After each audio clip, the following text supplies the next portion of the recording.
నమస్తే దోస్తులు, మీరు ప్లాస్టిక్ బియ్యాన్ని ప్లాస్టిక్ చక్కెరని ఎప్పుడన్నా తిన్నారా? అవి ఎలా తయారు చేస్తారో తెలుసా? అవి తయారు చేసి ఏం చేస్తారో తెలుసా? ఈ వీడియోలో మొత్తం చెప్తా చూడండి.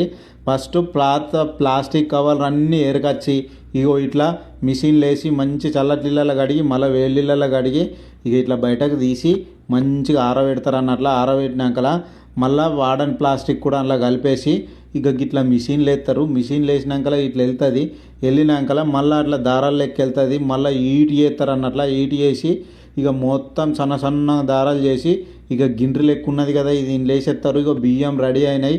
మీరు అస్సలు ఏర్పాటు చెయ్యరు. ఇవి ప్లాస్టిక్ బియ్యం అనుకోరు, ఒరిజినల్ బియ్యం అనుకుంటారు. ఇక అవి ఏం చేస్తారంటే ఒరిజినల్ బియ్యంలో ఇట్లా కలిపి అమ్ముతారు అన్నట్ల. మనం ఏం చేస్తాం, గిట్లా తింటాము, ఆరోగ్యాలు ఖరాబ్ చేసుకుంటాం. మరి ప్లాస్టిక్ బియ్యాన్ని ఏర్పాటు చేసేది ఎట్లా అంటే, ఆ బియ్యము జల్లు ఏర్పడతాయి, వైట్గా ఉంటాయి, జల్లు ఏర్పడతాయి. అవి కాలితే కమురు కమురాసన వస్తాయి. అప్పుడే అనుకోవాలంటే ఇవి ప్లాస్టిక్ బియ్యం అని. ఓకేనా? జాగ్రత్త. ఇక మీరు ప్లాస్టిక్ చక్కెరని ఎలా తయారు చేస్తారో చూడండి. సేమ్ ప్రాసెస్, అందులో చేంజ్ ఏమి ఉండదు. ఇట్లనే దారాలు లెక్క వస్తాయి. కానీ ఇవి చక్కెర లెక్క కట్ అవుతాయి అన్నట్ల.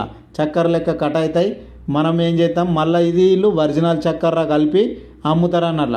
మళ్ళీ వీళ్ళ కెమికల్ కూడా కలుపుతారు. చక్కెర కరిగిపోయినట్ల ఇది కూడా కరిగిపోతుందట. తెలుసా? బియ్యం కూడా అంతే, ఇవి కూడా అంతే. తినేటప్పుడు మీరు చెక్ చేసుకొని తినుండి.